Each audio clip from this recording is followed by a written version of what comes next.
Every seasoned photographer has unparalleled learning experiences and amazing stories. Let's hear about all of these great things only here on Photography Talk. My name is Marco Biemann. I'm Director for Natural History Documentaries.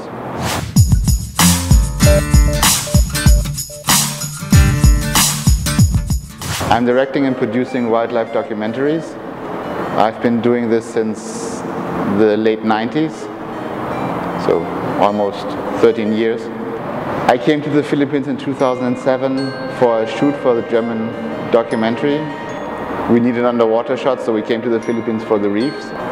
I wanted to come in 2006, but we had lots of customs problems because we had lots of big heavy equipment, and they wanted to have a bond for the equipment that we take it out of the country again and not sell it inside. And that bond was actually more than our whole filming budget. So we had to postpone that shoot.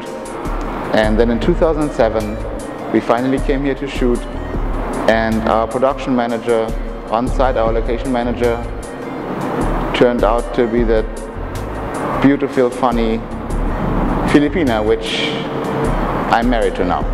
Being in this job is a chance to see stuff you would never see otherwise. Either it's places you would never go, or it's animals you never encounter. As a marine biologist, I'm very interested in wildlife. I did my thesis on squids and cuttlefish. And where I'm from in Germany, there are basically no squid or cuttlefish. So filming underwater gives you the time to spend with those animals and see them interact, see them behave. And capturing that is next to extremely difficult. It's also extremely rewarding to bring them to the audience so that they can share your love to the ocean. On the other hand, filming takes forever. You spend a lot of time filming a tiny little object that in the final documentary maybe is a 5 seconds clip. You spend days or nights or both just to get everything you need for that tiny little sequence. And then because it's not a cuddly animal, like it's not a bear cub or it's not a, I don't know, a rhino, people don't really care because it's a little insect, which is extremely amazing when you look at it, but no one appreciates it. So that's some of the challenges. Getting to places you would never go to is amazing. I've been traveling close to 30 countries by now, where we shoot at least for 4 weeks, more like 6 weeks in a row. All those helicopter journeys you take for filming, like all the aerial shooting is extremely expensive and extremely demanding, and it's quite rare compared to how much you get out of it. But it gives you an opportunity to see a place from a totally different point of view.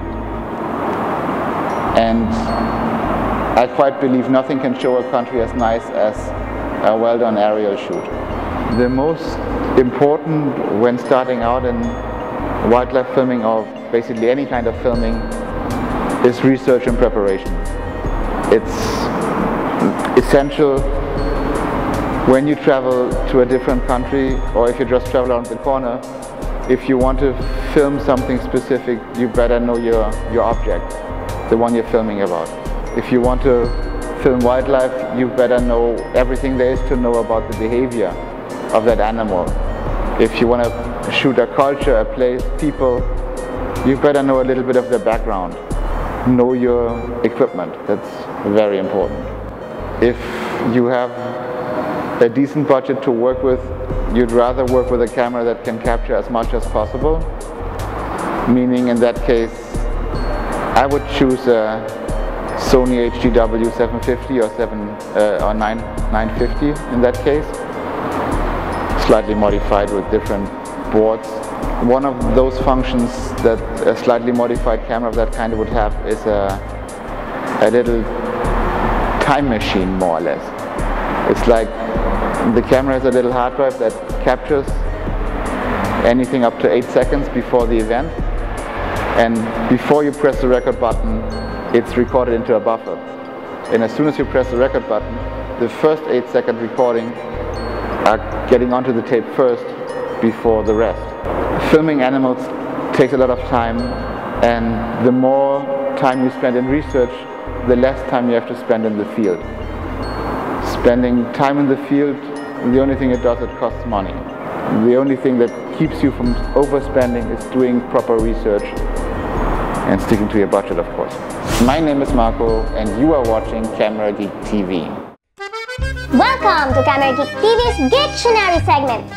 May bagong DSLR si Jeff at excited na excited siya sa bagong camera niya. Sa kanyang excitement, nakalimutan niyang kabitan ng strap ang camera niya. Dahil sa pasmadong kamay ni Jeff, ayan!